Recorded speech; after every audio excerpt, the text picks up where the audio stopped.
the vision for Summit Education Initiative is to improve individual and regional prosperity through increased educational attainment. That's what gets us up in the morning. To help our individuals become more prosperous, hence helping our region. Right? And we know that the solution to that is really based on the foundation of increased educational attainment.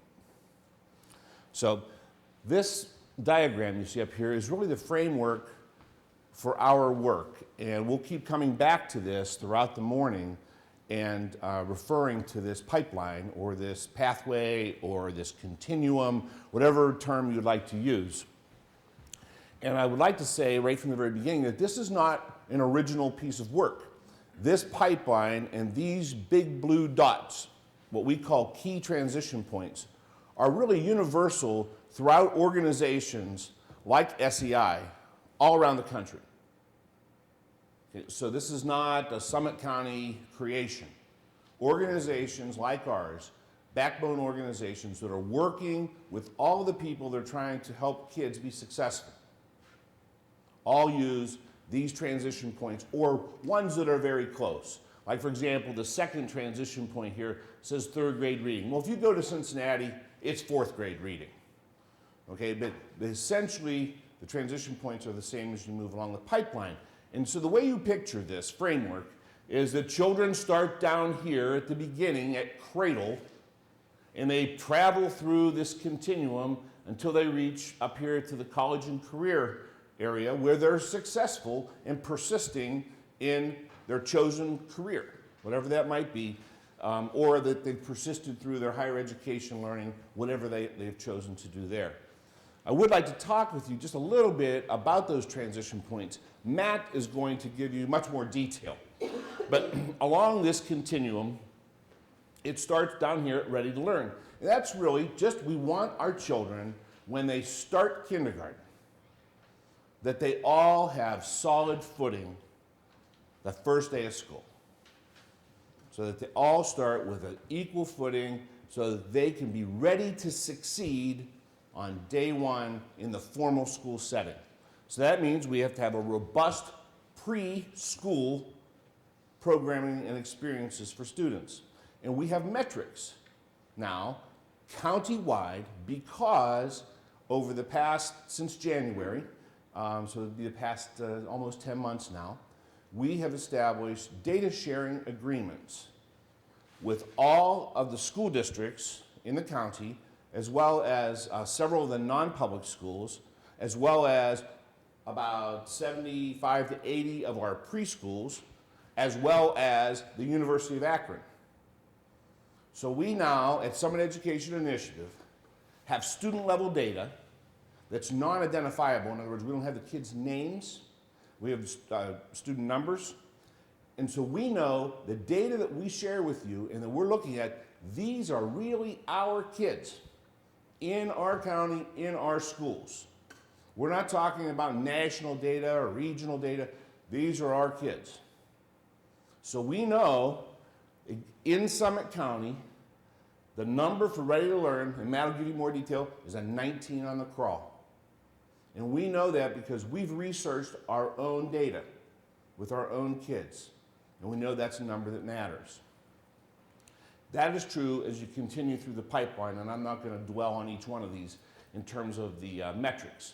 Third grade reading, the message there, and I think it's becoming loud and clear because the state is emphasizing so much on the third grade reading guarantee. The children need to be able to read by the end of third grade, or certainly by the beginning of fourth grade, because there's a significant transition that occurs in school in fourth grade, where children then begin to use reading to learn, beginning in fourth grade. So if children are not at grade level in fourth grade, they begin to fall behind in all of those other content areas that rely upon text. And so that's when you begin to see a huge slippage in achievement with our children. Those who cannot read on grade level at the beginning of fourth grade start to slip in social studies, start to slip in science, start to slip in math because you have word problems. And its literacy is at the basis of that problem. So that transition point is very important. You move on to 8th grade math. That is also critical, and all of us remember 8th grade math and the challenges, because that's when you're starting to wrestle with algebra and geometry in real algebra and geometry terms, and that is a critical transition point. We know being on track in 9th grade is critical. The national statistic is 23% of the students who start 9th grade do not get promoted to 10th grade on time. Of that 23% that do not get promoted on time, only 1 in 5 of those kids graduate. Right? We know that matters. We know in Summit County, on-time promotion is having a 3.3 and 5.5 credits. That's on time. Then you move up to, graduating ready to succeed. We're defining that as a 21 on the ACT, and that's not saying that we want every student to go to college, but we know the level of learning and the level of performance, the level of critical thinking and problem solving that students need to have even to enter the workforce and be successful and have a livelihood. If they're going straight into the workforce, they need to have that level of ability, a 21 on the ACT. We have sample test questions for many of the vocational tests that students have to take in order to be certified and credentialed.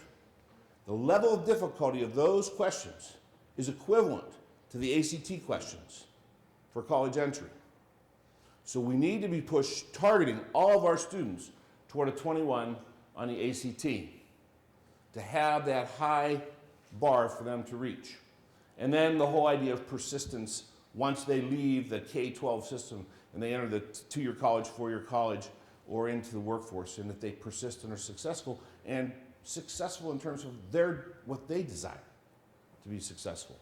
So this pipeline is the core of our work. And we have metrics all the way along that help us measure how we're doing as a county. We never, even though we have data sharing agreements with all the school districts, we never share one school district's data publicly with any other school districts. We never rack and stack or compare those data. We only report aggregate countywide data. We don't think there's anything productive that comes out of sharing individual schools and comparing them with one another. It becomes competitive, and then no one cooperates, and the whole idea of collective impact goes away. The same is true with your organizations.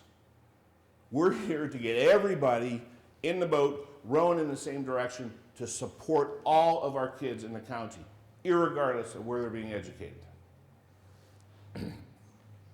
We also recognize that there's a whole other population of students that are in the special needs and disabilities category, and that we need to have an alternative pipeline, so to speak, with different metrics that also point them to success.